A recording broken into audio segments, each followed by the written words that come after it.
Vabbè, adesso la signora della Coletta vi parlerà, nostra socia anche lei, vi parlerà dei Praloran, una famiglia bellunese fra musica e cultura nell'Ottocento. Bene, il romanticismo in senso stretto in musica e letteratura abbraccia il periodo che va dal 1820 al 1880 ed è l'inizio veramente di un'epoca nuova caratterizzata da profonde variazioni anche in ambito economico-politico, ma soprattutto ci sono dei nuovi valori. C'è l'individuo con la sua originalità, c'è l'amore per la natura, c'è l'amore per la storia e anche per le culture popolari.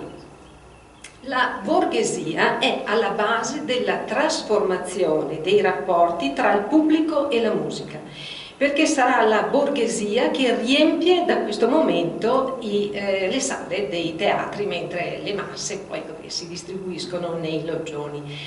E il genere musicale più amato da questo momento sarà il melodramma, tanto che le città, anche le più piccole come ad esempio Belluno, si costruiscono teatro e incominciano a organizzare stagioni d'opera, eccetera, eccetera. Poi arriva il romanticismo anche in letteratura, allora abbiamo Alessandro Manzoni che qui è il campione, anche con questo genere nuovo appunto di letteratura che è il romanzo storico. Per contro poi c'è il collega Giacomo Leopardi che si occupa di lirica poetica. Allora vediamo un attimo Belluno e il periodo austriaco. Dunque, diventa capoluogo. Allora, tutto comincia con la sconfitta di Napoleone nel 1813 che fa ritornare Belluno all'amministrazione austriaca. E tra il 1815 e il 1866 Belluno diventa proprio capoluogo di provincia, quindi aumenta proprio il peso politico, economico, sociale di Belluno e quindi viene potenziato il ruolo cittadino anche in ordine al fatto che quando diventi provincia ti aprono molti uffici proprio tipicamente provinciali. Dunque, oltre a questo bisogna ricordare che sono stati gli austriaci a volere l'obbligatorietà della scuola per tutti, cosa non da poco, ecco. E per questo nuovo ruolo anche Belluno viene collegata con una nuova e moderna strada a Ponte nelle Alpi, dove si aggancia alla strada d'Alemagna. Inoltre, sul lato opposto viene costruito il primo ponte sul Piave che collega Belluno a un'importante frazione anche popolosa che è Castion, che sta proprio di là per chi conosce appunto Belluno. Quindi il progresso civile, sociale, economico, culturale e sanitario si vede anche da un altro fattore che non sempre viene considerato ma è altrettanto importante, cioè dall'aumento della popolazione in Belluno, che proprio da quel momento parte, diciamo, ecco. Bene, vediamo le dotazioni per lo sviluppo culturale e sociale. Viene aperto il teatro, l'ho annunciato prima, diciamo, tra il 1833 e il 35, poi nel 35 viene rifatto il municipio, viene trasformato in uno splendido palazzo che è quello che si può vedere anche oggi, poi nel 37 viene aperto il gabinetto provinciale naturalistico e industriale, nel 38 ecco il tribunale provinciale, poi il museo nel 39, il museo che raccoglie anche molte collezioni di bravi cittadini che lasciano le proprie belle cose al museo. E poi nel 41 riapre un'antica accademia che era l'Accademia degli Amistamici, detti risorti, che ce n'erano di queste accademie scientifico-letterarie, ce n'erano un po' dappertutto anche nelle cittadine più piccole. Qui però riapre nello stesso palazzo, che è il Palazzo Minerva in Belluno, proprio in centro, non distante da Porta d'Ogliona per chi sempre conosce Belluno, e qui mettono anche un gabinetto di lettura aperto al pubblico. Eccolo qua, a sinistra vediamo il teatro, opera del Segusini, il rifacimento del municipio in alto a destra, sotto il museo, in quel bellissimo palazzo, e poi a destra in basso il palazzo Minerva, sede degli Amistamici. Istituzioni scolastiche basilari di Belluno. 1810 viene aperto il liceo, poi nel 1934 viene riaperto il seminario. Voi sapete che in seminario non andavano solo i ragazzi che poi sarebbero diventati preti, comunque miravano a una carriera ecclesiastica, andavano anche gli altri per studiare, insomma, ecco, accoglievano anche gli altri ragazzi. Poi sempre nel 1934 viene istituita la scuola provinciale. Questa è anche una cosa interessante, perché? Perché sapete chi faceva proprio scuola questo istituto? Agli operai e agli artigiani della città. Quindi agli operatori economici, diciamo, forse anche i più importanti alla fine per la rinascita anche economica di Belluno, e faceva lezione la domenica mattina e i festivi. Quindi era una cosa anche lodevole come iniziativa. Nel 67 poi apre l'istituto tecnico nuovo del tutto, che è la Reale Scuola Tecnica Tommaso Catullo. Quindi Belluno viene presa, viene contagiata, viene diciamo completamente soggiogata da questo fervore intellettuale, e in tutto questo la cosa interessante è che attira anche un target di popolazione che normalmente non viene attirato dalla cultura, cioè i giovani. Bene, Belluno e la musica. Anche qui bisogna dire che Belluno si può dire precocemente amica della musica, cioè nel 1804 apre il complesso bandistico, quindi istituiscono ex novo la banda cittadina. Poi nel 30 la società del teatro sociale istituisce la prima scuola di musica per violino.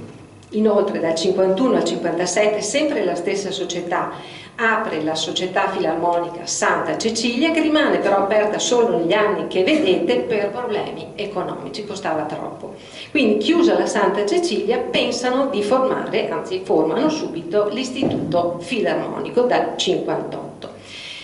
Belluno ha dato anche in Italia un buon numero, insomma, di personaggi anche noti. Il primo è Antonio Miari, compositore e musicista di fama. Nella sua villa questo musicista ha ospitato anche Bellini e Donizetti, tanto per dire, quindi viaggiava anche in un ambito nazionale. Tommaso Catullo, naturalista geologo, lui merita, viene proprio insignito della laurea honoris causa all'Università di Padova. Della stessa università sarà anche rettore. Bartolomeo Cappellari, che diventa Papa Gregorio XVI, e poi questo Girolamo Segato, viaggiatore cartografo, che aveva una passione particolare. Questo era uno studioso del processo di mummificazione, cioè ci vogliono anche quelli, quindi insomma è una cosa particolare, insomma. Bene, e veniamo al contributo in musica e letteratura dei componenti della famiglia Praloran, cominciando da questo signore Giovanni Praloran. Nasce nel 1808 e trascorre i primi anni della sua vita in estreme difficoltà economiche, perché il padre muore che lui non aveva nemmeno un anno, quindi lascia la vedova in ristrettezze veramente estreme. E nonostante lui avesse un'ottima predisposizione per lo studio, dopo le scuole proprio di base dovrà essere avviato al lavoro e farà il falegname, il liutaio e il cantante lirico come tenore. Dove abbia imparato a cantare, diciamo, cioè io non l'ho trovato, si presume, posso pensare che, visti i tempi, sarà stato qualche ecclesiastico locale che l'avrà sentito cantare in chiesa e quindi, sentendo la bella voce, lo abbia incoraggiato. Tanto che lui ha una volontà di ferro, ha una passione veramente contagiosa, ha una forza d'animo e anche dei risultati promettenti che un imprenditore, un impresario milanese per ben 2 volte gli offre di essere istruito al Conservatorio di Milano, e lui rifiuta per non lasciare sola la madre. In ogni caso sarà, rimanendo a Belluno, allievo di due buoni maestri, il Girolamo Marzari e il conte Antonio Miari. Ecco che già nel 45 in poi si trovano numerose attestazioni di pagamenti dati al tenore Praloran per aver cantato, per aver fatto, ora in chiesa, ora in teatro, eccetera, eccetera. Quindi E nel 58, quando si apre, l'ho fatto vedere prima, l'Istituto Filarmonico, il podestà tra le persone che chiama c'è anche questo Giovanni Praloran e gli offre la lusinghiera posizione di amministratore di questo neonato istituto. Poi nel 71, ecco, lui si cimenta, l'ho detto prima, anche come liutaio, conosceva bene i segreti del legno, conosceva la musica, quindi di lì a provare quantomeno a costruire degli strumenti musicali il passo è breve, se uno ci crede. E quindi costruisce appunto strumenti. Quanti ne abbia fatti e quali abbia fatti non è dato di saperlo. Si sa però per certo che nel 71 lui espone 2 chitarre a 10 corde in una mostra provinciale, ottenendo un vasto successo di pubblico e soprattutto di critica, proprio perché la critica dice, testuali parole, essere state eseguite alla perfezione. Quindi anche soddisfazione per quest'uomo da così umili appunto origini. Poi dovrà interrompere per 3 anni l'attività perché un incidente lo porta a perdere un occhio. Poi il cantante Praloran appunto verso il 1000, poco prima insomma del 1877 si ammala e nel 77 appunto muore. Ha sposato la concittadina Felicita De Toffoli, ha avuto 4 figli, 2 maschi e 2 femmine e sono, ecco, adesso vi dico anche di questo strumento che adesso vi faccio vedere. Allora, questo strumento è l'unico superstite in famiglia.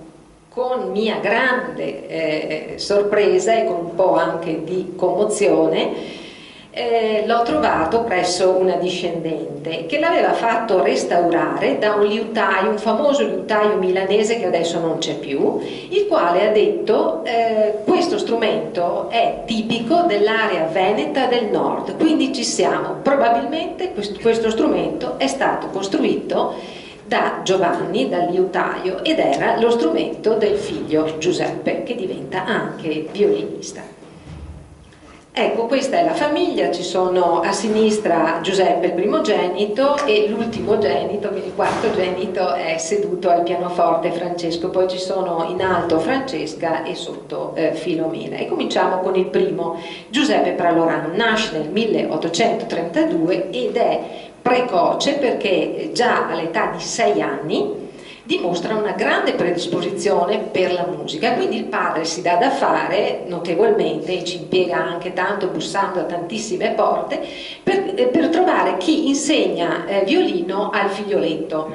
Era piccolo, ecco, per cui qualcuno si smarca, dice no, è troppo piccolo, non mi ci metto neanche, eccetera, ma finalmente trova, quindi diventerà allievo del maestro Benedetto Moro, ecco. E dal 1840, quindi inizia a suonare il violino a 8 anni, ecco. Ma già nel 46, quindi aveva 14 anni, lo troviamo componente dell'orchestra, quindi un ragazzino prodigio se vogliamo per lo studio del violino, però a 14 anni suonava con l'orchestra. Si trova il padre come tenore, viene pagato per le esibizioni, e il figlio in questa data viene pagato per aver suonato il violino con l'orchestra, quindi precocissimo. Poi dal 51 al 57 Giuseppe è proprio componente fisso dell'orchestra Santa Cecilia di Belluno, ma non c'è solo lo studio della musica per i figli del tenore Praloran, lui li fa studiare, dopo le superiori li fa iscrivere all'Università di Padova, lui si iscrive alla laurea in ingegneria e nel 56 si laurea in ingegneria, ritorna a Belluno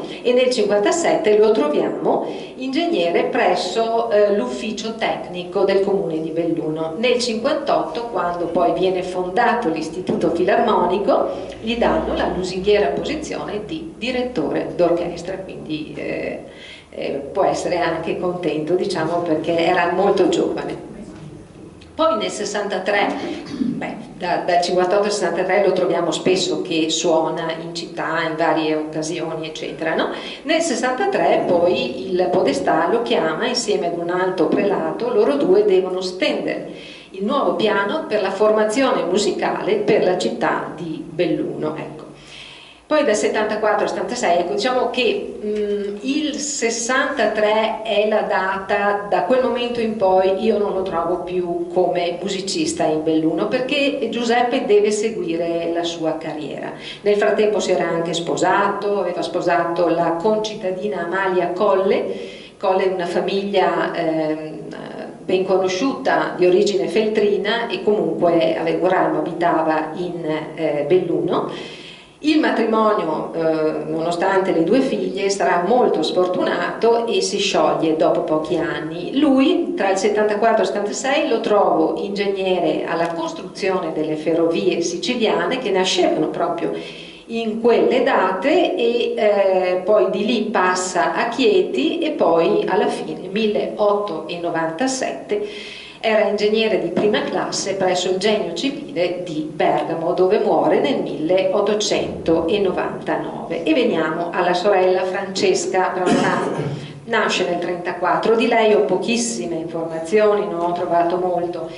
Nel 1954, quindi a 20 anni, la trovo come cantante lirica, ovviamente dilettante, in Belluno, e per lei il musicista Antonio Miari, che avevo nominato prima, scrive ben 5 romanze, dopodiché lei si sposa e va ad abitare a Venezia. E qui lasciatemi fare una piccola divagazione, perché poi io ho trovato anche le romanze che il conte Miari aveva scritto per lei. Io penso che si sia sposata e fuggita a Venezia per non cadere in depressione, in quanto il conte aveva scritto, allora, la prima romanza La notte, vabbè, transeat, poi Il dolore, e la poverina lo doveva cantare, poi La sventura, poi Il lamento di Isaura, e andiamo avanti così. Quindi probabilmente 20 anni erano troppo pochi per...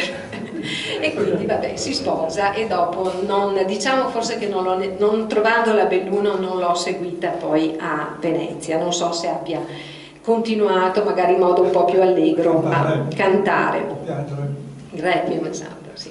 E passiamo al quarto figlio, Francesco Praloran. Allora, Francesco già a 14 anni inizia a studiare il pianoforte in Belluno e come dicevo anche per questo figlio, dopo gli studi compiuti in seminario e studi superiori, si iscrive all'Università di Padova, anche lui per la laurea in ingegneria. Ma al secondo anno dell'Università di Padova, lui, insofferente al dominio austriaco, viene diciamo a seguito di indagini, viene trovato che era stato a capo di uno dei tumulti scoppiati in città nel 1864 e per questo viene espulso dal Veneto. E quindi lui deve riparare a Bologna, quindi va oltre il Po per poter finire questa laurea. Allora si faceva lo studio matematico, quindi laurea in matematica e poi abilitazione in ingegneria. Questo era il percorso per la laurea in ingegneria. Quindi nel 66 lui è laureato in ingegneria. Anziché tornare a casa, va subito a Bari, dove spera di fare la campagna del 66 con i garibaldini, vuole proprio arruolarsi con i garibaldini, perché questo era lo spirito di Francesco, però purtroppo per gracilità fisica, così è proprio scritto, non viene preso in questa campagna con suo grande rammarico. Poi una volta liberato il Veneto lui ritorna a Belluno e per rimanere in Belluno rinuncia a un importante posto di lavoro da ingegnere che era alle bonifiche del Po e quindi si accontenta di fare l'insegnante di matematica in Belluno a vita. Nella sua vita scolastica, diciamo, sarà anche direttore dell'istituto. Si cimenta molto con la letteratura, quindi lui sarà pubblicista, giornalista, redattore e direttore del giornale L'Alpigiano. Per chi conosce un po' la storia di Belluno conosce questa rivista che è stata per decine d'anni, credo, Ecco, dell'Alpigiano. Inoltre è un appassionato di storia in generale, storia di Belluno, storia della Val Belluna, e scrive anche 2 romanzi storici. Uno ce l'ho a casa io, mi sono fatta il dovere di leggerlo, e è ambientato nella Val Belluna ai tempi di Ezzelino da Romano, e lascia anche una produzione letteraria estesa, vedrete poi negli atti, perché allego proprio la bibliografia di Francesco Praloran. Dunque il suo capolavoro però è la storia della musica bellunese, cioè chi vuole studiare la storia nel bellunese deve passare di qua.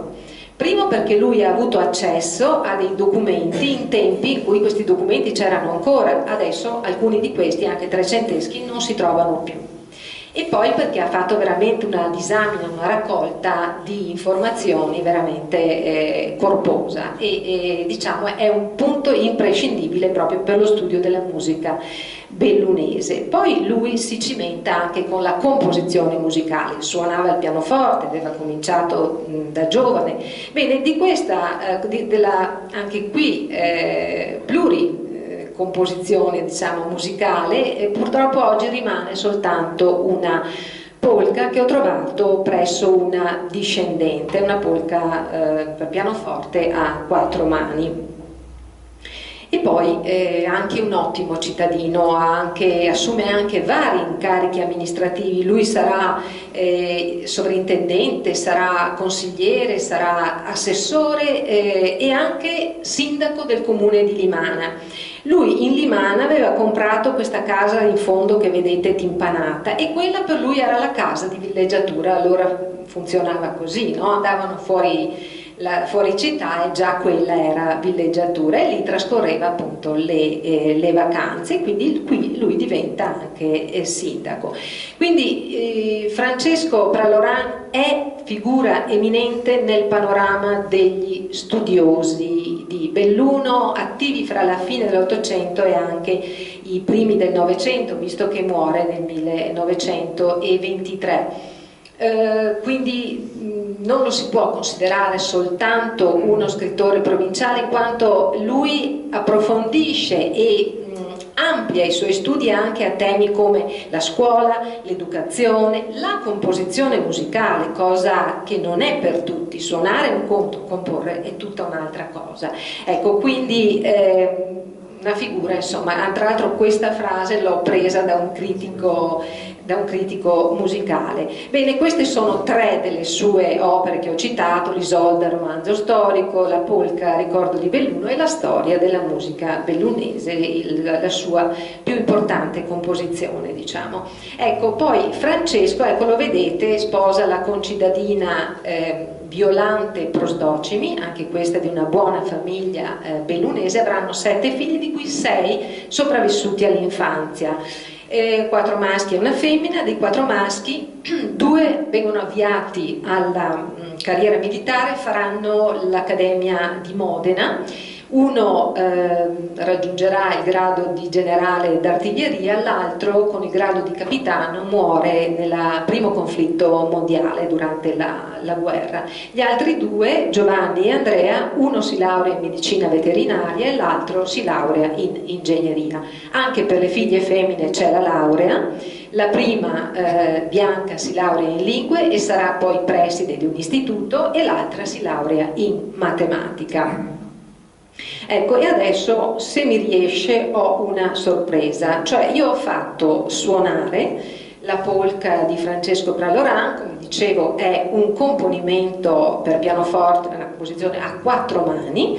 Al pianoforte i maestri Antonella Cadalt e il maestro Bruno Bitt. E ecco, ho chiesto a loro anche un parere dopo che l'avevano studiata e suonata. Mi hanno detto che questa composizione prevede come minimo un buon 5° anno e anche di più del conservatorio, l'equivalente del conservatorio di musica, quindi per pianoforte. Ma visto che c'è la composizione, prevede anche studi di armonia, che sarebbe l'8° dopo, appunto il 5° di pianoforte. Adesso, se mi riesce, vi faccio sentire solo Così qualche nota, sempre che